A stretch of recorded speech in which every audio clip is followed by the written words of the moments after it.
Hi everyone, happy Wicked Wednesday and welcome to Shivers. There are so many creepy movies that exist, like Children of the Corn, that focus on these groups of people that seem so out of place. The scariest thing about these types of movies, though, is that they're real. They represent the ideas of people who live in cults. Today, we're changing things up a bit and talking about the true stories of some of the most famous cults that have ever existed in our history. A bit of true crime today. Starting off, we're going to talk about the Manson family, or the family. This was a group of people of around 100 followers that followed this man named Charles Manson, who shared his passion for an unconventional lifestyle and habitual use of hallucinogenic drugs such as LSD and magic mushrooms. The Manson family eventually moved from San Francisco to a deserted ranch in the San Fernando Valley. Manson was pretty unhinged and had many vengeances against people for really stupid reasons, such as having a vendetta against this one person because they wouldn't produce Manson's rock music album. Manson's philosophy of the upcoming apocalypse was the true motive behind the killings, though. He told his family that Helter Skelter was coming, which is just the apocalypse. Throughout two nights in August 1969 in Los Angeles, Manson instructed a handful of his family members, including Susan Atkins, Patricia Krunickel, Leslie Van Houten, to kill 7 people: actress Sharon Tate, Jay Sebring, Abigail Folger, and Steve Parent. The main director of Rosemary's Baby, Roman Polanski, had a pregnant wife at the time of filming this movie. She believed something would happen to her and the baby before it was born due to the story of Rosemary's Baby, and she wasn't wrong. She and their unborn child were killed by the Manson family right after Rosemary's Baby hit theaters. Of the Manson family members who were convicted of various crimes in the 1960s, 4 remain in California state prisons. They are 75 years old now and have been denied parole upwards of 26 times. Moving on to the Branch Davidians out of Waco, Texas.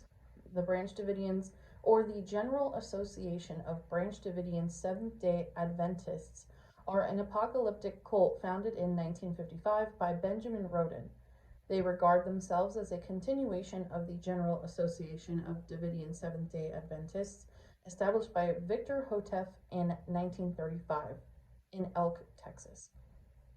Houteff had founded the Davidians, a small Adventist reform movement, in 1929. 6 years later, Houteff and 37 of his followers resettled 2 miles away from Waco, where they established the Mount Carmel Center.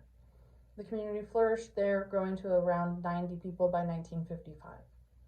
Houteff had complete authority, viewed by his followers as the only person who could reveal biblical secrets about the end of time. Houteff died and left his wife Florence in charge. She and the other members predicted the imminent establishment of God's kingdom on April 22, 1959. They called on members to gather at the new Mount Carmel before that date, which coincided with the Passover.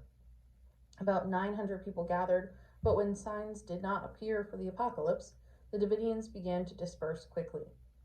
In 1990, Florence's son stepped into power and changed his name to David Koresh, signifying his messianic role in carrying out a divinely commissioned task of defeating the enemies of God. While previous leaders of the Davidians, such as Houteff, had been pacifists, Koresh began stockpiling weapons and ammunition to defend the faithful. Authorities suspected the Branch Davidians' possession of illegal firearms, and on February 28, 1993, the U.S. Bureau of Alcohol, Tobacco, and Firearms raided the compound, beginning the 51-day Branch Davidian siege. Today, both Davidians and Branch Davidians exist in scattered communities in the United States and around the world. A small group of Branch Davidians live and worship at Mount Carmel today, called the Branch, the Lord Our Righteousness. The group claims David Koresh twisted biblical teachings, but other Branch Davidians, some also living at Mount Carmel, still align themselves with Koresh and his version of the Branch Davidian faith. When I was in school, I learned about this Branch Davidian, and it was used for our negotiation class on how to do negotiations, what to say, what not to say. So there is a whole documentary on this that kind of focuses more on the actual raid than anything else, but it's very interesting. Moving on to Heaven's Gate. This was founded in 1974 and led by Bonnie Nettles and Marshall Applewhite, known within the movement as Tea and Doe, in San Diego, California.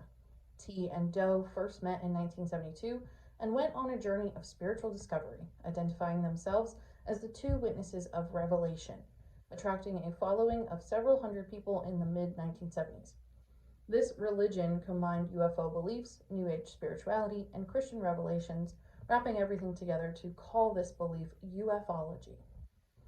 The central belief of the group was that the followers could transform themselves into immortal extraterrestrial beings by rejecting their human nature, and they would ascend to heaven, referred to as the next level, or the evolutionary level above human. T died of cancer in 1985, challenging the group's beliefs on ascension since her body did not evaporate or become retrieved by otherworldly creatures. Doe continued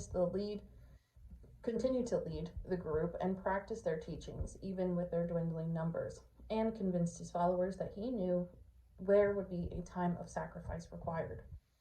Doe filmed a message encouraging members of his cult, the Heaven's Gate, to die by suicide. On March 26, 1997, the police discovered the bodies of 39 members in a suburban house near San Diego. And that was the end of Heaven's Gate. Hopefully some UFO people came and took them. And our last cult to talk about today is the People's Temple, also known as Jonestown. The People's Temple was founded by James Warren Jones. Jones first established a church called Community Unity Church in his hometown of Indianapolis, Indiana in 1954.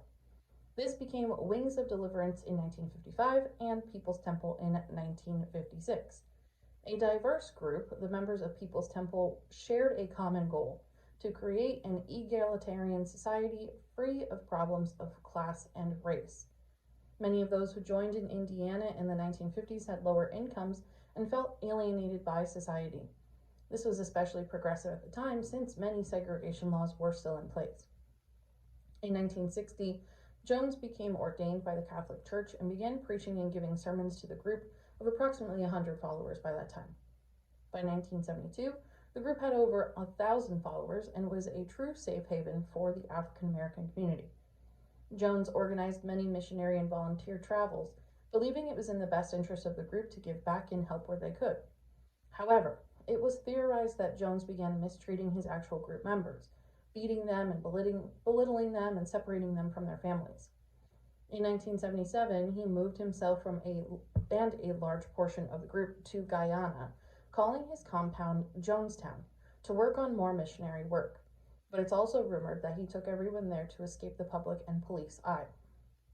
In 1978, a U.S. congressman flew there to investigate, since there were rumors that many members were there against their will. The members attacked the congressman as he arrived, and after quite a battle, he and 4 Jonestown members were killed. In the wake of this event, Jones released radio orders for the temple members outside the compound to commit suicide. Shortly thereafter, Jones enacted his revolutionary suicide plan at the compound, which members had practiced in the past, which a fruit drink was laced with cyanide, tranquilizers, and sedatives. It was first squirted into the mouth of babies and children via syringe, and then drank by adults.